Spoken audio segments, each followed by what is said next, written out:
Good morning. October 14th, 2021, Thursday. The Hindu editorial. Big oiling base. States and center must cut fuel levies to bring down inflation and fuel consumption. The latest sets of data on industrial output and retail inflation are beguilingly threatening, with the former showing a double-digit year-on-year increase in production, and the latter posing a sharp slowdown in price gains.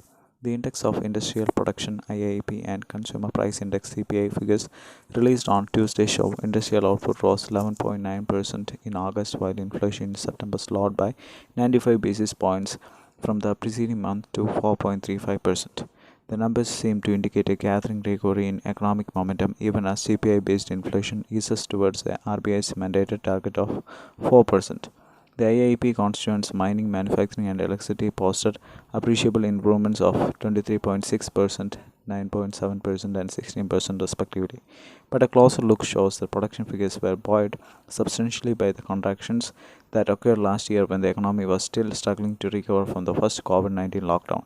The eroded base in the case of the August 2020 IIP data disguises the fact that output actually shrank 0.2% on a month basis this year, with mining and manufacturing, which together account for 94% of the index, posing sequential contractions of 0.8% and 0.5% respectively.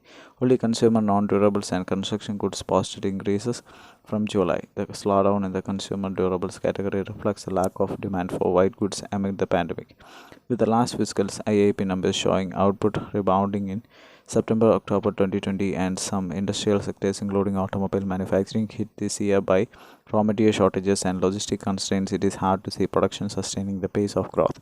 Inflation, too, has benefited from the elevated levels in the earlier period when the headline reading had accelerated to 7.3% in September 2020 and subsequently touched 7.6% last October.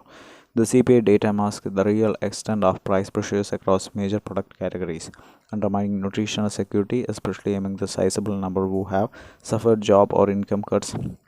Key protein sources, including meat and fish and pulses and products, recorded provisional inflation of 7.99% and 8.75% respectively, while the vital cooking medium of oils and fats saw price gains accelerate to a punishing 34.2%. Transport and communication, which captures pump prices of petrol and diesel, also stayed stuck close to double digits at 9.5%, with global crude oil rolling near 3-year highs unless the central and state governments decline to respond to RBI's entreaties and cut fuel levies. There is little scope for inflation easing by much in this category. The coal crisis that is roiling power output is sure to also ripple across sectors and undermine price stability unless policymakers intervene post haste. Aiding Afghans. India could contribute to international agencies working with displaced Afghans. At a meeting of countries with the world's highest GDPs, the G20 Prime Minister Narendra Modi spoke about the looming humanitarian crisis in Afghanistan, especially as winter nears. He also called for the international community to provide Afghanistan with immediate and unhindered access to humanitarian assistance. The meeting came as the UNHCR published a new appeal for funds with a report that half the population, more than 20 million people, are in need of life-saving humanitarian assistance, and the UN has received only 35% of the funds needed for its relief operations. As a result of the Taliban takeover, most direct aid to the Afghan government had dried up. Its reserves have been frozen by the US, making it impossible for salaries to be paid. The Taliban government's refusal to allow women to work and its stopping girls from schooling have made the situation more dire. While recognition of the Taliban and any governmental engagement is a long way off, the world is faced with a stark choice on how to ensure Afghanistan does not suffer further.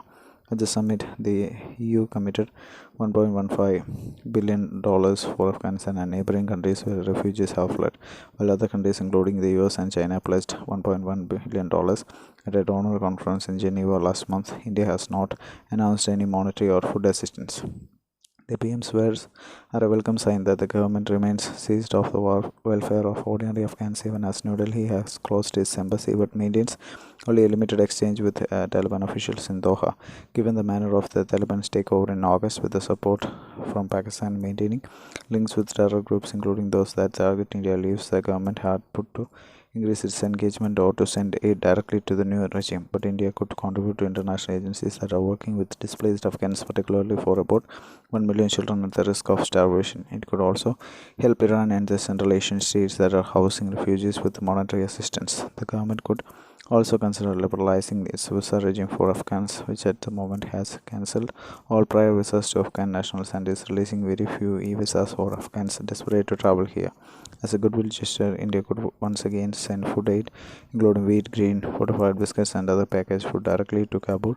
Clearly, the imperative to act is now at what the UN Secretary General has called a make or break moment for the Afghan people, and to heed the warning that if the international community, which includes a regional leader like India, does not help stay off the unfolding humanitarian crisis, not only Afghans but also the rest of the world will pay a heavy price.